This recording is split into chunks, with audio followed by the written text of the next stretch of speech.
प्रश्न 6।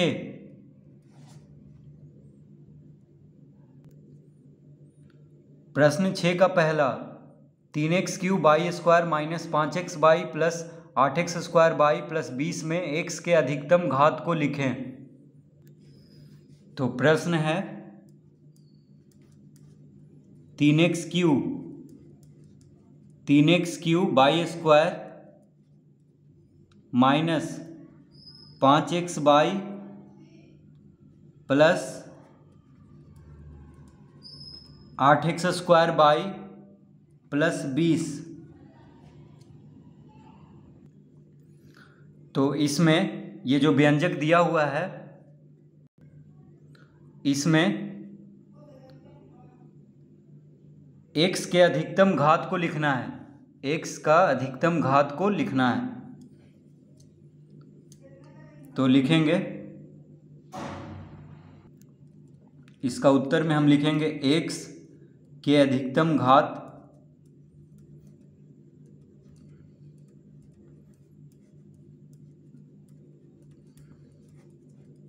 x के अधिकतम घात। अब x को देखेंगे, यहाँ पे x है, यहाँ पे सिर्फ यानी x का घात 1 है, इस पद में x का घात 2 है, इस पद में x का घात 0 है। ठीक है, यहाँ पे देखिए x नहीं है तो x का घात 0 यहाँ पे हम कह सकते हैं। इस पद में x का घात 3 है तो सबसे ज़्यादा घात x का यहाँ पे है, इस पद में 3x³ वाई स्क्वायर में x का घात क्या है 3 है, तो x का अधिकतम घात क्या हो गया,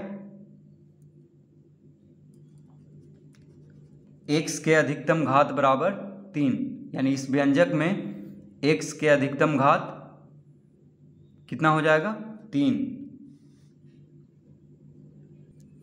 दूसरा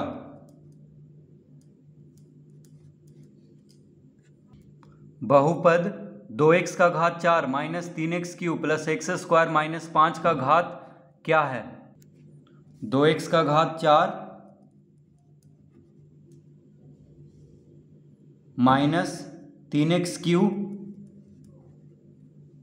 प्लस x स्क्वायर माइनस 5 का घात क्या है। तो लिखेंगे यहाँ घात बराबर, तो प्रश्न में क्या कह रहा है, बहुपद 2x का घात 4 माइनस 3x का घात 3 प्लस x स्क्वायर माइनस 5 का घात क्या है। तो घात क्या होता है, जो सबसे ज़्यादा जो अधिकतम घात होगा उसी को इस बहुपद का घात कहेंगे। तो देखिए चर यहाँ पे कौन है, x है, तो x का घात 2 है, यहाँ पे x का घात 3 है, इस पद में x का घात 2 है और इस पद में x का घात 4 है और यहाँ पे x का घात 0 है। ठीक है, तो सबसे ज़्यादा घात x का घात 4 है, यानी इस बहुपद का घात हो गया 4। यहाँ घात कितना हो गया 4, यानी इस बहुपद का घात हो गया 4, क्योंकि अधिकतम घात चर का जो अधिकतम घात है इस व्यंजक में क्या है 4 है, इसीलिए इस बहुपद का घात हो गया 4। तो इस तरह हम प्रश्न 6 हल करेंगे। प्रश्न 7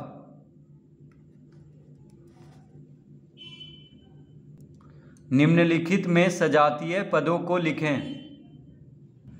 प्रश्न 7 का पहला 3AB, 2BC, minus 5BA, AC। तो इसमें सजातीय पदों को लिखना है, 3AB फिर 2BC है फिर माइनस 5BA है फिर AC है, इसमें सजातीय पदों को लिखना है।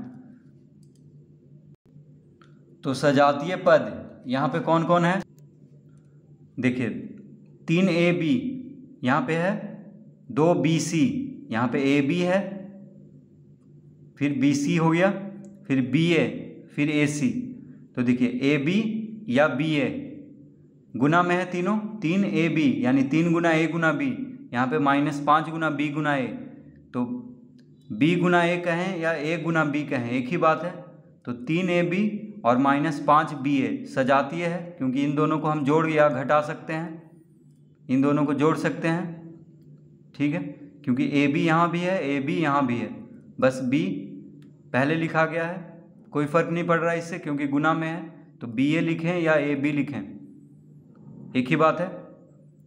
तो देखिए यहाँ पे AC है, तो AC कहीं पे नहीं है, BC भी कहीं नहीं है, तो 3AB और -5BA यहाँ पे सजातीय पद है। तो लिख लेंगे 3AB कॉमा -5BA, ये दोनों पद सजातीय पद है, यानी एक जाति का है। दूसरा, 2a square b comma AC square comma -5BA square comma AQB square.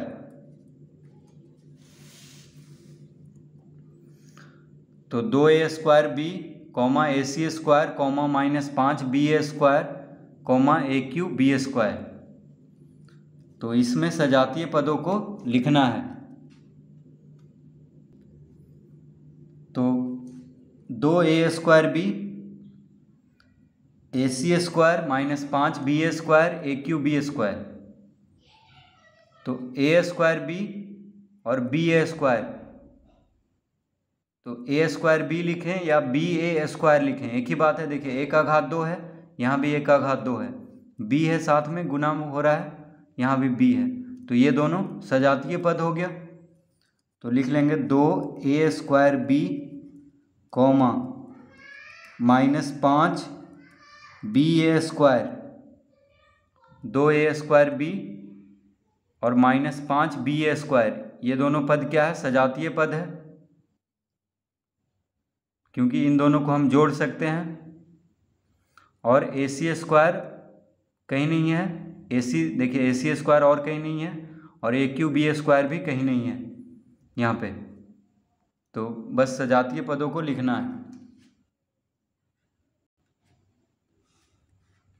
तीसरा, 2P comma 3R comma 5P comma Q comma P comma 3P comma 8S।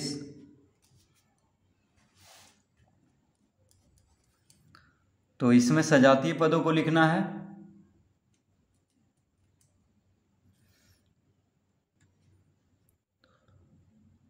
तो इसमें सजातीय पद कौन कौन है, तो देखिए 2P, P है इसके साथ गुना हो रहा है, यहाँ भी P है, और 5P और 3P।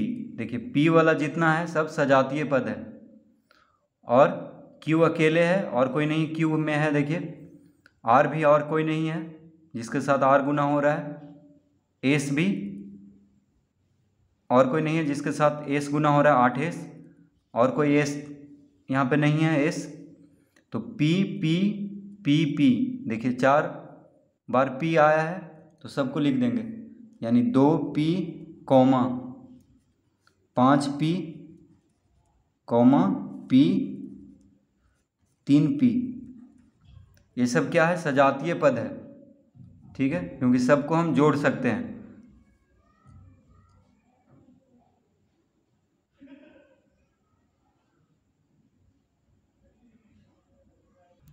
प्रश्न 8,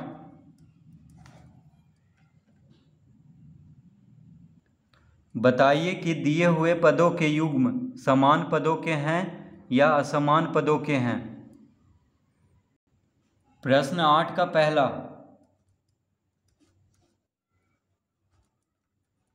पहला में है 1, 100।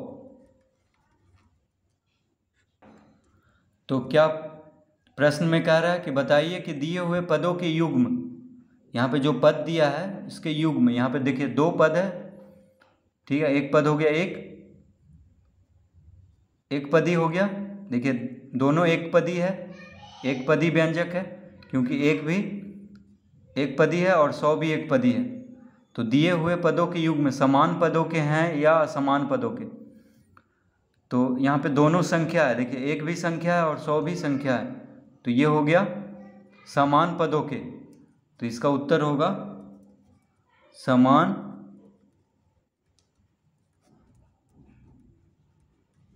पदों के। तो दिए हुए पदों के युग्म समान पदों के हैं, ठीक है, क्योंकि दोनों क्या है, संख्या है, तो ये हो गया समान पदों के। दूसरा है -7x, 5/2x, तो यहाँ पे है -7x और 5/2x, तो दोनों में चर क्या है, x है, तो -7 के साथ x गुना हो रहा है और 5/2 के साथ x गुना हो रहा है, तो दोनों सजातीय पद है क्योंकि इसको हम जोड़ सकते हैं, तो ये हो गया समान पदों के, क्योंकि दोनों का चर क्या है, x है, तो लिख लेंगे समान पदों के।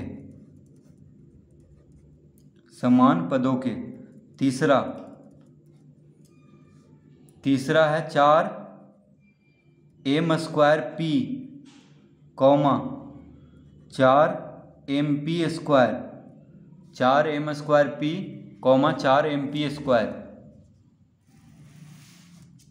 तो यहाँ पे m का घात 2 है, यहाँ पे m का घात 1 है, यहाँ p का घात 1 है, कुछ नहीं है तो घात 1 है, यहाँ p का घात 2 है, तो यहाँ पे सजातीय पद नहीं है यानी असमान, दिए हुए पदों के युग्म यहाँ पे असमान है क्योंकि चर जो है यहाँ पे m² p है, यहाँ पे mp² है, ठीक है, यहाँ पे p का घात 1 है, यहाँ p का घात 2 है, यहाँ पे m का घात 2 है, यहाँ पे m का घात 1 है, तो लिखेंगे असमान पदों के।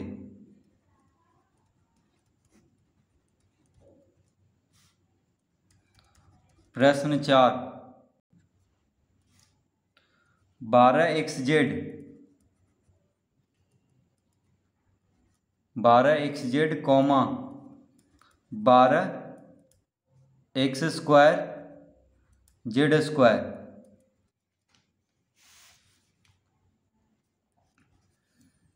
तो 12xz और 12x² z², तो यहाँ पे x का घात 1 है, यहाँ x का घात 2 है, यहाँ z है यानी z का घात 1 है, यहाँ पे z का घात 2 है, तो यहाँ पे जो पद है, पदों के युग्म दिया हुआ है यहाँ पे असमान है क्योंकि दोनों का चर जो है अलग अलग है, यहाँ x है, यहाँ पे x का घात 2 है, चर तो बराबर है, देखिए x z यहाँ भी है, x z यहाँ भी, बस घात में अंतर है यानी असमान पद हो गया इसमें, तो लिखेंगे असमान पदों के, यानी दिए हुए पदों के युग्म कैसा है, असमान पदों के हैं। तो इस तरह से प्रश्न 8 हल करेंगे।